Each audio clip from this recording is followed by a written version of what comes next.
Good morning sir. आज प्रधानाध्यापक का ऐसा आदेश था कि सरकार के द्वारा या हम लोग विभिन्न प्रकार का जो प्रशिक्षण करने जाते हैं, चाहे वो PPL हो, चाहे FLN हो, चाहे सर्विस ट्रेनिंग हो, सभी ट्रेनिंग में ऐसा होता है कि हम हमेशा बच्चों को पाठ से संबंधित या खेल के माध्यम से कुछ ऐसा TLM, FLN तो हम लोग के पास विभाग के द्वारा आ चुका है, तो हम लोग कुछ ऐसा TLM बनाए जिससे बच्चों को क्लास आकर्षक लगे। तो मैं भी अपनी क्लास में ये हमेशा कोशिश करती हूँ कि बच्चों को TLM के माध्यम से क्लास करवाऊँ ताकि उनमें ज़्यादा से ज़्यादा बच्चे गतिविधि के प्रति अपना एक्टिव हो सके और सीखने का उनका जो अधिगम का स्तर है वो बढ़ सके। आप लोग भी अपने अपने क्लास में जिस तरह से करते हैं, तो आज मैंने कोशिश किया है आप लोगों से अपना कुछ TLM शेयर करने का। ये देखिए, पोषण संबंधी जानकारी देने के लिए मैंने ये कुछ पोषक आहार बनाए हैं बच्चों के बीच, जिसमें कुछ फ्रूट्स हैं और कुछ वेजिटेबल्स हैं, जिसको देख के बच्चे सीख पाएंगे कि हम आहार में क्या से क्या लें। और बच्चे तो सच में जिस दिन मैं क्लास करवा रही थी बच्चों को, वो बार बार ये सारे TLM को छू के देख रहे थे, मीन्स उनकी सक्रियता बढ़ी। और जिस फल के बारे में या जिस फ्रूट के बारे में वो नहीं जान रहे थे, जैसे ये क्या है सर, स्ट्रॉबेरी, लेकिन बच्चे नहीं जान रहे थे। वो बोले कि मैम मैंने बहुत सारा फल को देखा है और मैं जान भी रही हूँ, लेकिन ये क्या है। फिर मैंने बताया कि ये स्ट्रॉबेरी है जो खाने में बहुत टेस्टी लगता है और हेल्थ के लिए बहुत अच्छा भी है। फिर देखिए ये मैथ के क्लास के लिए कि मैं कैसे उसको अच्छा बना पाऊँ, बस सर एकदम कम लागत में, इसलिए हम लोगों को बहुत ज़्यादा खर्च करने की जरूरत नहीं है।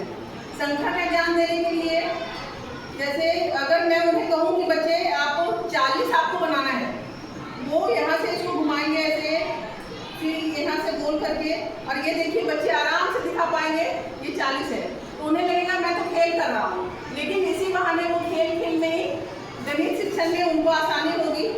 फिर ये है संख्या तो है ही, इसके द्वारा ग्रेटर देन और लेस देन, साथ में बराबर की जानकारी, इसके माध्यम से अगर यहाँ पे देखिए जैसे 30 है और इधर भी 30 है, तो ये दोनों संख्या बराबर है, तो ये बराबर का चिन्ह रहेगा, मीन्स दोनों संख्या बराबर है। तो इस तरह से बच्चे सीखेंगे। गिनती की जानकारी देने के लिए ये बहुत सारे मैंने कार्ड्स बनाए, देख लीजिए। इससे बच्चों को ना खेल में 5-6 बच्चे क्लास में खड़े होते हैं और यहाँ पे ये कार्ड्स है, बच्चे गिनते हैं। जैसे इसमें 1 2 3 4 5 6 7 8, वो देखेंगे 8 को फटाक से यहाँ रखेंगे और इस तरह से सारी संख्या को गिन के चित्रों को यहाँ पे संख्या रखेंगे। जिस बच्चे का पहले हो जाएगा वो बच्चा विनर।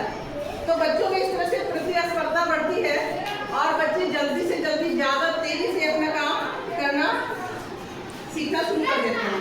फिर ये है रेखाओं के माध्यम से किस तरह की कौन सी रेखा है उस पर उसको सेट करना है। जैसे ये है, ये रेखा है, बच्चे ढूंढेंगे कहाँ, और इस तरह से वैसे ही 5-7 है, सारे बच्चे इस तरह से जल्दी जल्दी क्लास में करेंगे। ये है सर विभिन्न प्रकार की आकृतियों का ज्ञान। विभिन्न प्रकार की आकृति हम लोग को देखिए, ये FLN किट मिला हुआ है, उसका ही मैंने उपयोग किया है। ये आकृति जैसे है उस पर ये रखा जाएगा, और वही सर 5-7 है, बच्चे बिल्कुल खेल में सीख पाए। ऐसी आकृति बच्चे ढूंढेंगे कहाँ है, तो यहाँ उसको सजा देंगे।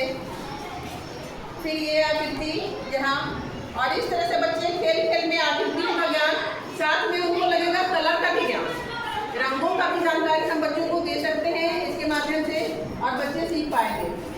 ये भी गिनती के लिए कुछ रंग बिरंगा है, बच्चा कलर पे ज़्यादा अट्रैक्ट होता है, तो कुछ रंग बिरंगी आकृतियों के माध्यम से मैंने यहाँ स्टिक में गिनतियाँ लिखी है।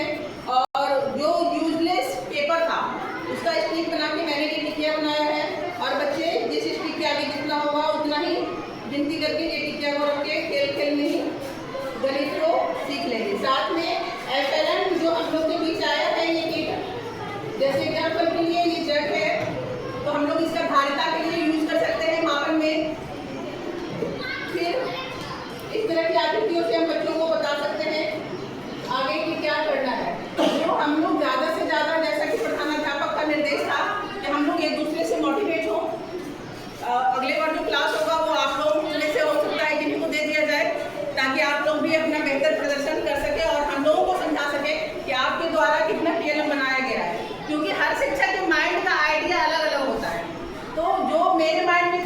छोड़ने का कोशिश करती हूँ, आपका है। तो हम लोग इस तरह से एक दूसरे से सीखने सिखाने का कार्य करेंगे और चाहेंगे कि हमारा विद्यालय परिवार बच्चों को कितना बेहतर सिखाने में अग्रसर सिद्ध हो, ताकि हमारा विद्यालय एक आदर्श विद्यालय के रूप में जाना जाए, जिसके लिए हम शिक्षक ही तो राष्ट्र निर्माता कहे जाते हैं। तो हम बच्चों का सर्वांगीण विकास में अपनी भूमिका निभाएंगे। अब मैं चाहूँगी कि हमारे प्रधानाध्यापक आए और इस DLM के बारे में मैंने इतना कुछ कहा है।